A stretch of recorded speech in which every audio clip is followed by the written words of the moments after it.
Hi అండి. అందరికీ నమస్కారం. Welcome to my channel. ఈ వీడియోలో ఏపీ ప్రభుత్వ పెన్షనర్లకు AQP additional quantum of pension సమస్యకి మార్గం సుగమం. దీనికి సంబంధించిన పూర్తి వివరాలు ఈ వీడియోలో తెలుసుకుందాము. వీడియో అయితే ఎక్కడ కానీ స్కిప్ చేయకుండా ఎండ్ వరకు చూసేయండి. అప్పుడే ఇన్ఫర్మేషన్ పూర్తిగా అర్థమవుతుంది. అలాగే వీడియో చూస్తున్న ప్రతి ఒక్కరు వీడియోకి లైక్ చేయండి ఫ్రెండ్స్. ఈ వీడియోని తోటి పెన్షన్ మిత్రులతో అయితే షేర్ చేయండి. కొత్తగా మన ఛానల్ చూస్తున్నవారు ఇంకా ఎవరైనా సబ్స్క్రైబ్ చేసుకోకుంటే వెంటనే మన ఛానల్‌ని సబ్స్క్రైబ్ చేసుకోండి. దీని ద్వారా నేను చేసే లేటెస్ట్ వీడియోస్ అన్నీ మీ వరకు రీచ్ అవుతాయి. ఇక ఆలస్యం చేయకుండా వివరాలకైతే వెళ్ళిపోదాము. ఫ్రెండ్స్, ఇక విషయానికొచ్చినట్టయితే ఆంధ్రప్రదేశ్ రాష్ట్ర వ్యాప్తంగా విశ్రాంతి జీవనం గడుపుతున్న వేలాది మంది పెన్షనర్ల పాలిట అత్యంత కీలకమైన మరియు వారి ఆర్థిక స్థితిగతులను ప్రభావితం చేసే అడిషనల్ క్వాంటమ్ ఆఫ్ పెన్షన్ సమస్య ఇప్పటికీ ఒక కొలిక్కి రాకుండా అపరిష్కృతంగానే మిగిలిపోయి ఉండటం అత్యంత విచారకరం. సాధారణంగా ప్రభుత్వ నిబంధనల ప్రకారం పెన్షనర్లు ఒక నిర్ణీత వయసు దాటిన తర్వాత వారి ప్రాథమిక పెన్షన్‌పై అదనపు శాతాన్ని, ఉదాహరణకు 70 ఏళ్లు దాటిన వారికి 10%, 80 ఏళ్లు దాటిన వారికి 20% ఈ విధంగా పొందటానికి అర్హులు. అయితే ఇక్కడ అసలు చిక్కు ఎక్కడుందంటే ఈ యొక్క అడిషనల్ క్వాంటమ్ ఆఫ్ పెన్షన్ ఎప్పటినుంచి ప్రారంభం కావాలి అనే విషయంలో స్పష్టత లేకపోవడమే. ప్రధానంగా పెన్షనర్ల ప్రధాన డిమాండ్ ఏమిటంటే, ఒక వ్యక్తికి 69 సంవత్సరాలు పూర్తి అవ్వగానే, అంటే అతను 70వ సంవత్సరంలోకి అడుగుపెట్టిన మొదటి రోజు నుంచే ఈ అదనపు పెన్షన్ ప్రయోజనాన్ని కల్పించాలి. ప్రభుత్వం మాత్రం 70 సంవత్సరాలు పూర్తిగా నిండిన తర్వాత, అంటే 71వ ఏట ఇస్తామని చెప్పడం వల్ల ప్రతి పెన్షనర్ ఒక సంవత్సరం పాటు తమకు రావాల్సిన అదనపు మొత్తాన్ని కూడా కోల్పోతూ ఆర్థికంగా నష్టపోతున్నారు. మరి ఈ సున్నితమైన మరియు న్యాయబద్ధమైన అంశంపై గతంలోనే ఆంధ్రప్రదేశ్ ఉన్నత న్యాయస్థానం, హైకోర్టులో సుదీర్ఘ చర్చలు జరిగాయి. న్యాయస్థానం పెన్షనర్ల గోడును ఆలకించి వారు 70వ ఏట అడుగుపెట్టిన మొదటి రోజు నుంచి అదనపు పెన్షన్ పొందడానికి అర్హులని అత్యంత స్పష్టమైన మరియు అనుకూలమైన తీర్పునిచ్చింది. కేవలం రాష్ట్ర హైకోర్టు మాత్రమే కాకుండా దేశ అత్యున్నత న్యాయస్థానమైన సుప్రీంకోర్టు కూడా వివిధ సందర్భాల్లో ప్రభుత్వ పెన్షనర్లకు అనుకూలంగా ఇటువంటి తీర్పులను వెలువరించింది. న్యాయశాస్త్రం ప్రకారంగా ఒక వ్యక్తి వయసు నిండటం అంటే ఆ సంవత్సరం పూర్తి కావటమే కాదు, ఆ సంవత్సరంలోకి ప్రవేశించడం కూడా పరిగణలోకి తీసుకోవాలని కోర్టులు అభిప్రాయపడ్డాయి. ఇటీవల పొరుగు రాష్ట్రమైనటువంటి మధ్యప్రదేశ్ హైకోర్టు కూడా ఇదే తరహాలో తీర్పు ఇవ్వటము ఈ డిమాండ్‌కు మరింత బలాన్ని చేకూర్చింది. ఈ న్యాయ పోరాటంలో ఒక రిటైర్డ్ తహసీల్దార్ గారు చేసిన కృషి అమోఘం.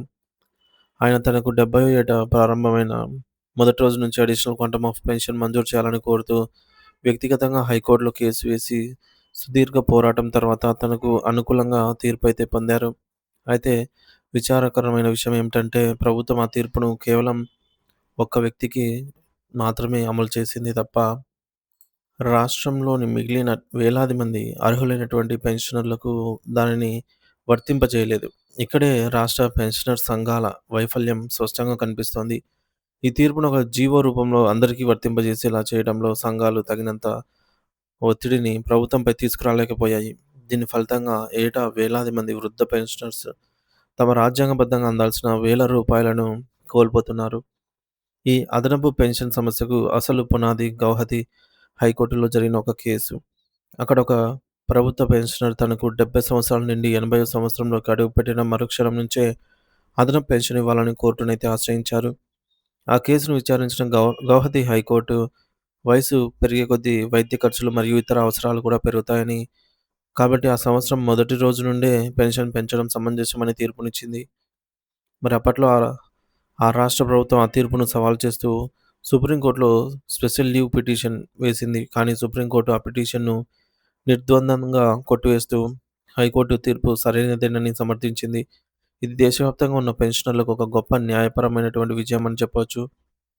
సుప్రీంకోర్టు ఇచ్చిన ఈ చారిత్రాత్మక తీర్పును దేశంలోని ప్రతి పెన్షనర్‌కు వర్తింపజేయాలని అయితే కోరుతూ ఆల్ ఇండియా ప్రభుత్వ ఉద్యోగుల సెక్రటరీ జనరల్ మరియు పెన్షనర్స్ వెల్ఫేర్ డిపార్ట్మెంట్ న్యూఢిల్లీ వారికి లేఖలు కూడా రాయడం జరిగింది. ముఖ్యంగా 80, 90 సంవత్సరాల్లో ఉన్న వృద్ధులకు ఈ అదనపు పెన్షన్ అనేది వారి మందులకు, ఆసుపత్రి ఖర్చులకు ఎంతో అవసరమని, దీనిని కేవలం సాంకేతిక కారణాలతో ఆపడం మానవతా దృక్పథం అనిపించుకోదని ఆ లేఖలో పేర్కొన్నారు. ప్రభుత్వం ఈ విషయంలో సానుకూల నిర్ణయం తీసుకుంటుందని అందరూ ఆశించినప్పటికీ క్షేత్రస్థాయిలో పరిస్థితులు ఏమాత్రం మారలేదు. రాష్ట్ర ప్రభుత్వాలు ఈ తీర్పును అమలు చేయడం కూడా అమలు చేయకుండా నాంచుతుండటం వల్ల పెన్షనర్లు తీవ్ర ఆవేదనకు లోనవుతున్నారు. ఆంధ్రప్రదేశ్ హైకోర్టు ఈ విషయంలో తీర్పునిచ్చి ఇప్పటికే సుమారు 4 సంవత్సరాలు గడిచిపోతున్నా రాష్ట్ర పెన్షనర్ సంఘాల నుండి లేదా ప్రభుత్వం నుండి ఎటువంటి సానుకూల కదలికలు లేకపోవడం ఆశ్చర్యం కలిగిస్తోంది. ప్రస్తుతం ఆంధ్రప్రదేశ్ రాష్ట్రంలో కొత్త ప్రభుత్వం అధికారంలోకి వచ్చిన నేపథ్యంలో పెన్షనర్లలో మళ్ళీ ఆశలు చిగురిస్తున్నాయి.